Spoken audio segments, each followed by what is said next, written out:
Hello, everyone. My name is Jerebai, and I'm honored to be here with you today to talk about Step 12. Yes, Step 12. You made it. And if you've been with us since week one, that means you've been on this for almost a year, maybe more. If you ever doubted that you could stick to anything outside your addiction, well, guess what? You have proven that you can. And this stuff isn't that easy. So, congratulations on the work you've already done. Having had a spiritual awakening as the result of these steps, we tried to carry this message to addicts and to practice these principles in all our affairs. Let's break it down. A lot of people take pause within the first 5 words spiritual awakening. What does that even mean? Has my spirit been asleep up until now? I just want to quit drinking or doing drugs. I don't need some out of body experience to hear angels sing. In a way, yes, you are waking up. Maybe for the first time in your life, you're waking up to the fact that you have very little control over the world around you. But you are okay with that because you've learned the art of surrender. You've humbled yourself, and you no longer feel the need to prove that you are right or show others how special you are. You know you are special. Not because of just how you look or where you live or what you drive, just because you're you. You are grateful for what you have, what you already have. And you can be honest. You can be honest and have integrity because you're okay with who you are. That, my friends, is a spiritual awakening. See, there's no booming voice from the sky telling you that you made it into the spiritually awake club.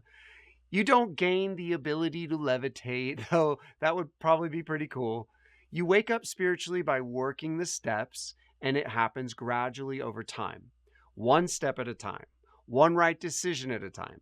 When you humbly surrender your life to God, you are strengthening your spiritual muscle.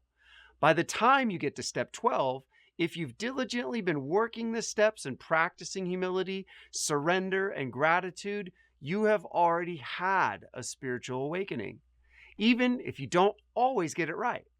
The awakening we're talking about isn't a destination, it's a journey, and you are on it. So, how did you get to where you are? As a result of these steps. That's the next piece of step 12. We had a spiritual awakening as a result of these steps. You came out of denial. You came to believe and rely on God. You looked at your stuff and you came clean. You did your best to deal with your shortcomings. You tried to make it right with those who hurt you and to release the resentment you felt towards those people. Along the way, you learned the importance of humility, surrender, and gratitude, and you started making those part of your everyday life. Okay, let's move on to the next piece. We tried to carry this message. This is actually the message of working the steps. You are part of the ultimate Pay It Forward program. You come into the program broken and hopeless, looking for answers. You find kindness, compassion, and support from others that have been there too. They're no therapists or doctors or rehab counselors. They're just people. People that are a little ahead of you on that same journey. They share their experience, strength, and hope through their stories.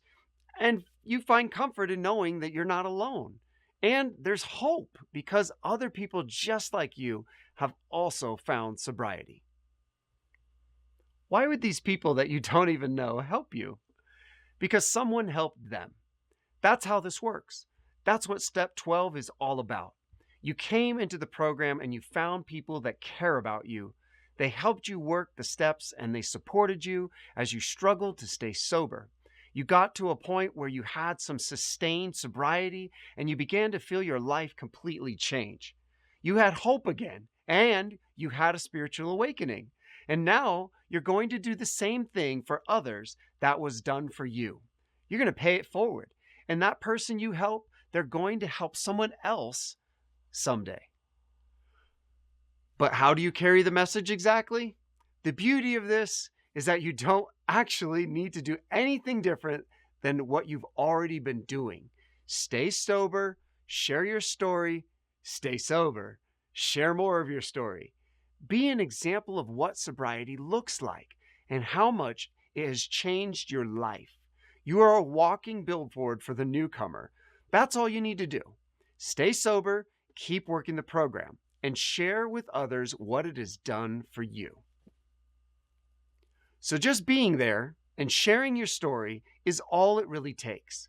But if you want to take it to the next level, which will actually benefit you as much as it does others, there are some additional things you can do. The most direct way to help is to become a sponsor. Remember, the primary purpose of being a sponsor is to help your sponsee work the steps. You can do more, but that's really the sponsor's main responsibility. Some other things you could add to this could be giving your testimony at a speaker meeting, coming early and leaving late at a meeting to talk to newcomers, reaching out to the person in the meeting that isn't talking much, offer to give someone a ride to and from the meeting. Just remember, always be humble. You are no better or worse than anyone else. Offer your help as an equal because you are an equal.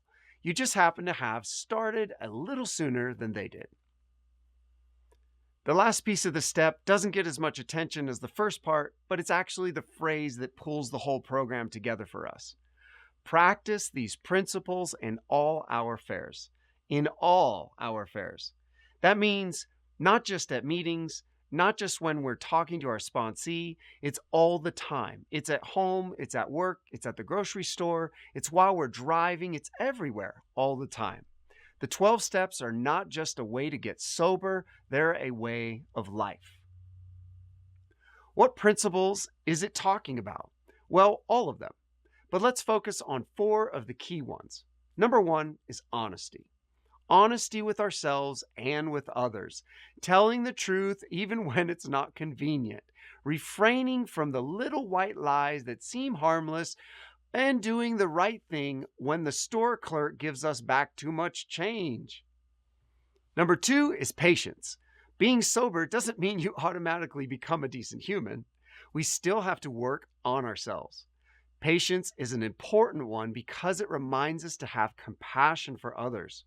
When we're feeling impatient, it's the hardest time to apply surrender and acceptance. But it's exactly the time when we need it the most. And have patience for yourself. Remember, recovery takes time. Change takes time. Number 3 is willingness. Willingness to do our dailies, go to the meetings, keep working the program. Willingness to help others even when we don't feel like it. Number 4 is accountability. Doing our daily inventory and admitting when we're wrong. Taking responsibility for when we screw things up. The best way to check yourselves on these is through your daily inventory, like we talked about in step 10. Ask yourself if you're really living out these principles and hold yourself accountable. It's not about bashing or shaming yourself. It's about taking small micro steps every day to try to get better. If you miss the mark, that's okay. Try to do better tomorrow. It's all about progress, not perfection. You can be proud of yourself for the growth and give yourself grace when you could use some improvement. There's one more thing I want to touch on quickly that we haven't talked much about, but it's important. One of the aspects of honesty and integrity is not gossiping. By gossiping, we mean talking about others when they are not there. You may have heard the directive, whomever you see here, whatever you hear here, let it stay here when you leave here. Hear, hear. You should apply that to all areas of your life. When you gossip about others, it erodes your integrity, and honestly, it just isn't a cool thing to do. So as part of your daily inventory, make sure to ask yourself that question as well. Did you engage in gossip today? If so, let's do better tomorrow. Okay, let's wrap it up by talking about things that you can do on a daily basis to practice step 12. Number 1, ask yourself when you wake up, how can I be of service today? Then look for opportunities to be of service throughout the entire day. Number 2, pause before reacting. Stay mindful of your feelings. Thoughtfully decide on every course of action what's the best course. Every time you hold your tongue or admit you're wrong, that's like having a mini spiritual awakening. Number three, support newcomers. Remember your first meeting? It's not that hard to spot the newcomer. Go up to them and say hi to them. Welcome them in. See if they have any questions. Number four, share honestly. Your story is sometimes the best support you could ever offer. Humbly share what sobriety has done for your life. Number five, stay teachable. You will never reach a point where you know everything there is to know. Stay open to learning new things. Sometimes it's the newcomer that provides the most insight. You might see step 12 as the completion of the program, but really it's the beginning of a new life. You are now equipped to give others the gift that you have been given. You can reinforce the shift from blame and victimhood to self empowerment. And the irony is, this empowerment comes through humility and surrender. This is where you take what has caused you the most shame, your addiction, and use your experience to connect with people at the deepest level. Your shame is transformed into purpose. Your homework this week is to start doing what we just talked about. It's listed in the workbook and in the comments as a reminder. The life-changing healing and power of the 12 steps is coming to fruition. Enjoy it. We've been working hard to get to this point, and the payoff is right in your hands. Your work is not done. This is a lifelong journey, but now you can really start to enjoy the fruit of your labor. Next week, Phil is going to talk more to us about some of the psychology stuff. Until then, stay sober and be there for others. We'll see you next time.